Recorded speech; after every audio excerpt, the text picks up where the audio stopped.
Who did you bring to cook for you today? I brought Anoom. Anoom is a talented chef. Besides him being a talented chef, he's just a good dude. My name is Anoom Bandele. I'm a cook at Manhattan Restaurant in Manhattan. Tonight, I'm just cooking some food with Jeff. I mean, you can take the chicken. I just need that knife, man.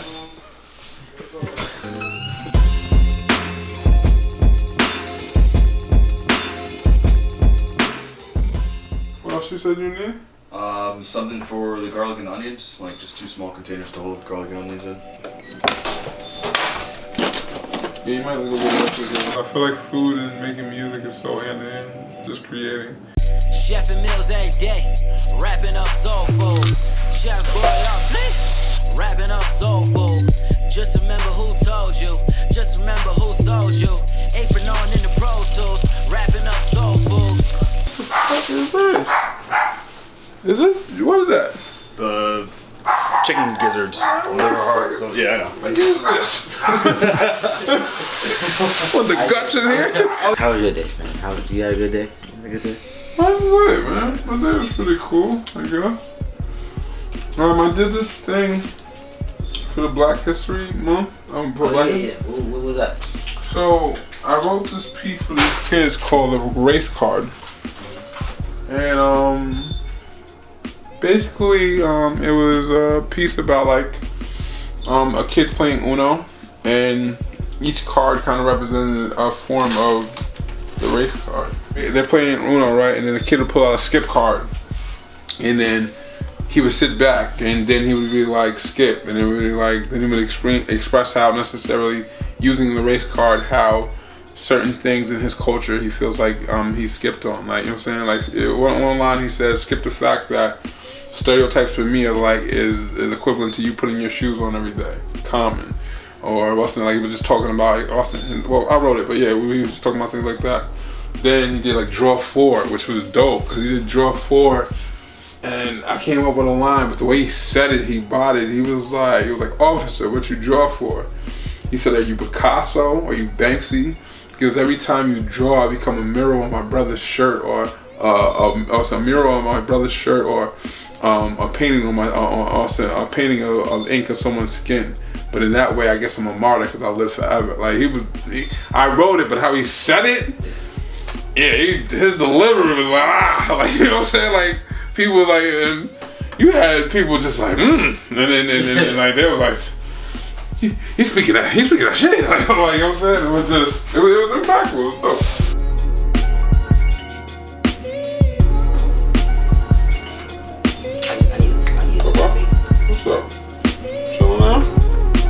With everybody?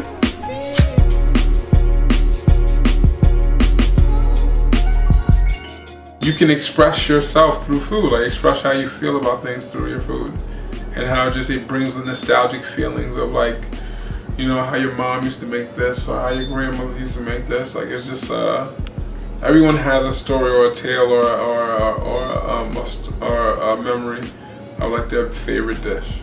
Oh. I didn't want to be on camera though. What did you know? Who knew? It's my daughter and her mother.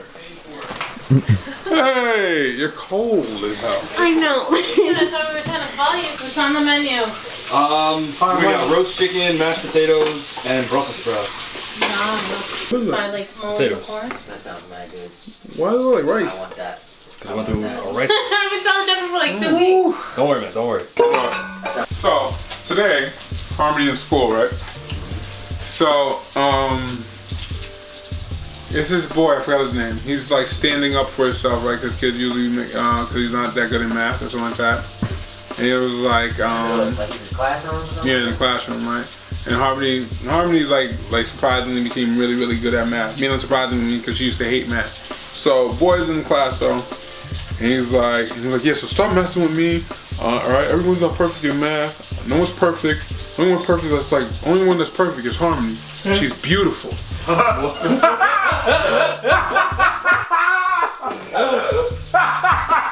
old are these kids? Harmony's 11. So he's like she's beautiful. Everybody like, Just like that. And everybody's like, I thought it was not bad. I'm like, huh? He's like, so he's like, she's so gorgeous, she's a great person. Why you talk like that? You don't talk like that. Don't talk like This is all in my head. One of the kids was like, "Do you have a crush?" He was like, "You like Harmony?" Yeah. You like Harmony? And he said, "Can I go to the bathroom?" And he goes out. He goes to the bathroom like that, and I'm like, Harmony was like, "Yeah, it was nice. It was a little awkward though, but it was nice." I was like, "So you like that?" He said you was pretty. He was like, "Yeah, I guess." I'm like, I don't care. I'm like, She hot. No, I don't like anybody, Daddy. I was like school and books and numbers. nah, with me, she's not like, cause I don't like bug out. Like, even when I first crush, I don't bug out. I'm like, whatever. So she was like, I'm like, nah. She's like, nah, it's not a big deal. I was like, it made you happy inside. She was like, yeah. Like, you just a kid and you just get overwhelmed and shit. You just get like, damn, I like her. And then you're like, oh. You like get angry. Then you're like, I feel like he took that. It had nothing to do with her at all. He just took that opportunity. He got everybody's attention. He said, yeah, and Harmony walks on water. Sir, just answer the fucking math question, nigga. Nigga, I said, what's 4 times 4? Oh, well, Harmony knows the answer, don't you? Yo, I'm not gonna front, bro. Like, I do miss being a kid and like feeling for the first time. Yeah. Nigga, like that was it, bro. Like, nigga, like when you like, but then the crazy shit about it was when you just had that asshole friend like, just like you. How? You know what I'm saying? No, I was asking my friend Matt. He was going to an asshole, yeah. He looked just like, Jeff likes you. And you be like this. And they just looking at your head. I was in like music class or some shit like that. And like, it was in like, me and Scarlett, we hadn't talked in a while, she was still cool and shit like that. And these other 2 niggas in the class, they already knew I was feeling her. So like, one day, they were just asking like, yo, who's the prettiest girl? I'm like, yeah, you know Scarlett. He's like, you like Scarlett? I'm like, don't do that. Don't do that. Don't do that. Don't do that. Don't do that. So boom, she comes in, like, hey, we got, I'm like, nigga, don't, nigga, I jumped this nigga so fast. I don't even know if you remember that shit, maybe. All I remember is, yo, I got kicked out of class for that shit. Like, Nigga. I'm ready to go to war.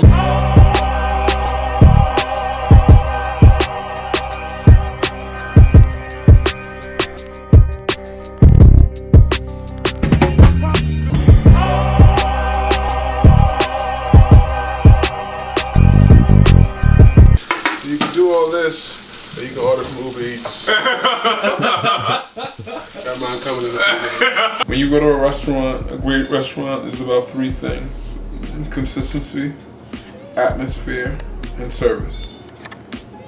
Those are the 3 reasons why you go to a restaurant. Because, in all honesty, I can find the same ingredients you did to make the food you made. I can do it myself. Atmosphere, shit, I could be in my own house. I feel my house is nice enough to I don't fucking have to leave. Service, I guess, you know, if you had someone serving you food. But those 3 things all together, it creates just an ambiance. It creates a place where people want to be.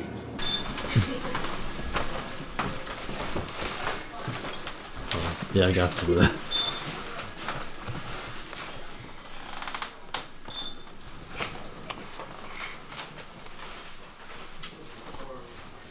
Why did Cool Kid fall asleep? Because Cool Kid doesn't know how to go to sleep at the right time. I wanna be petty, I want you to see me happy while you're not. And lastly, because of like the conversation you had with Harmony about race, I just wanted to ask, like, how do you teach those kind of life lessons? How do you approach those conversations? I don't sugarcoat them. It's fucked up that my daughter understands how, because she's a minority and because she's Jamaican and half Mexican, and because of our culture and because of, you know, how the world is, that she has to view some things and accept things for how they are. And, you know, unfortunately we don't get to sugarcoat that, because that's right in her face. So I don't play around with that. I let her know how beautiful and how talented and how smart she is, but I also let her know that no one in this world is gonna give her shit. So she has to work hard for it, but she also needs to know her value. I know some girls who will say, why do black people who get so mad when we take their culture? We are just inspired by it. And the thing is that you're not. The thing is that you can get a spray tan and take your black off, but this pigment is stuck on my skin and no amount of scrubbing will make it go away. And I'm getting off track here, so let's just circle back. You're not admiring our culture. You're stealing the last bit we have left and washing it out. And I know I'm off track here, but I swear I'm getting to the point. The N-word. Everyone says it, but I don't think anyone knows what it means. It's a word to belittle. To tell someone they are unintelligent. To call someone an animal. So next time you're about to say the N-word, think about the mothers, fathers, the daughters, and sons that lose their lives because of the pigment of their skin. Think about the culture that is being ripped out of our hands and washed out. Think about that the next time you're about to say the N-word. That was hard. That was super hard. And you know what's funny? You know what's so funny, bro? What? She has the same exact thought process and writing style as you do. Yeah. This is the point. Both of y'all do all of this. Come back here. I'm like, bro, what are you talking about? It's like, oh, got it. That was crazy. Because they paint a picture for you. Yeah, no, you can never just go straight there. It's always a... That's a boss fight. That was hard. Like, bro, but I just dead ass see her like coming into one day like the poetry out loud, just straight like looking like a Black Panther, and just stand in the middle of it like, I'm you stand there. You ain't woke, shit. I've never done that. I'm black, y'all. I'm black, y'all. I'm black and I'm black and I'm black.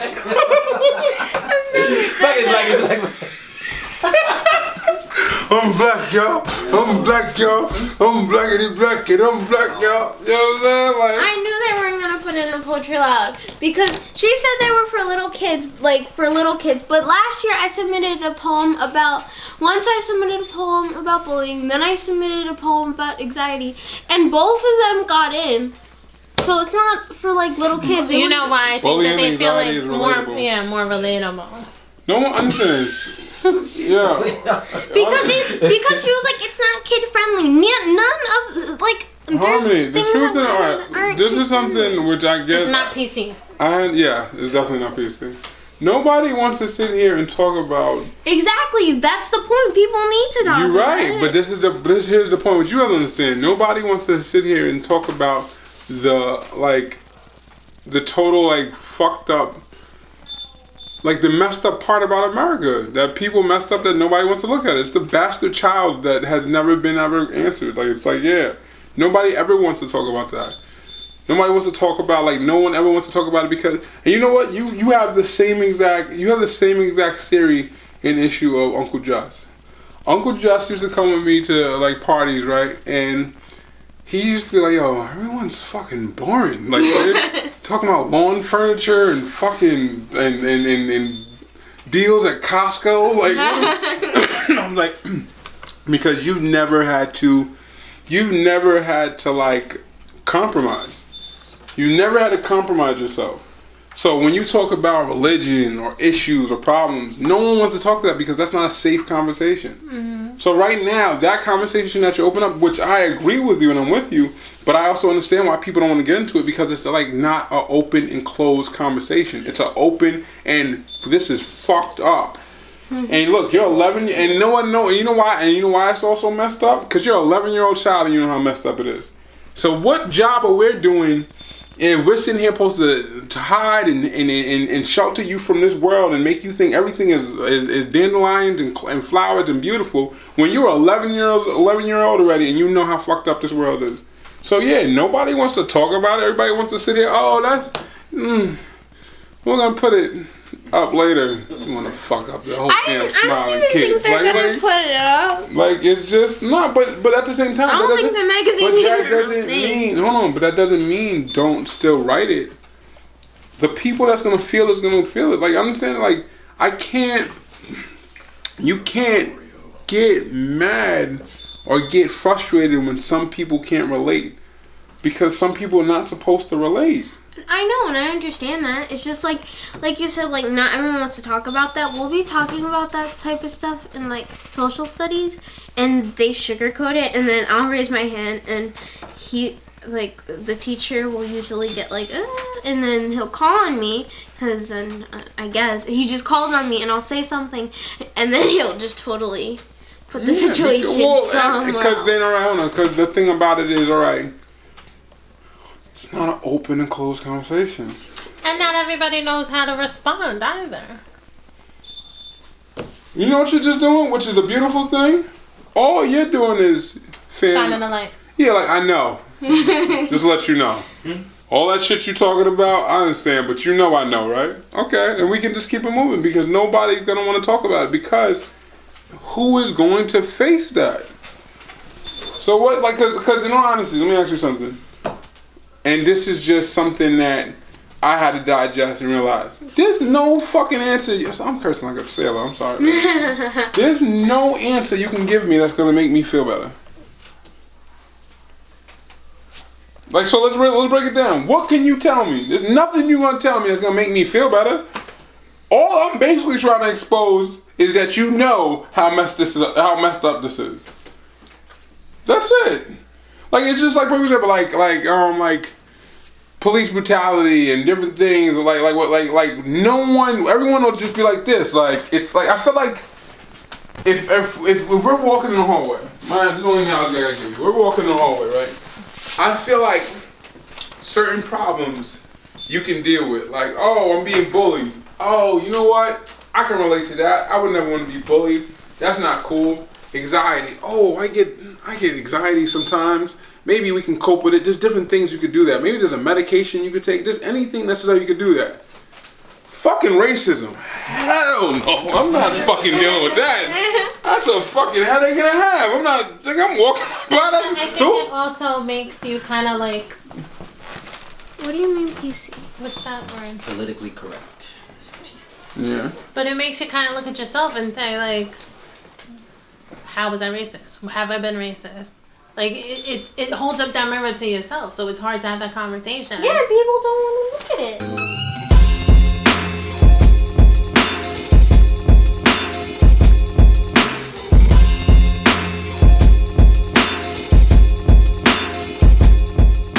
Harley is just a better version of me in every way.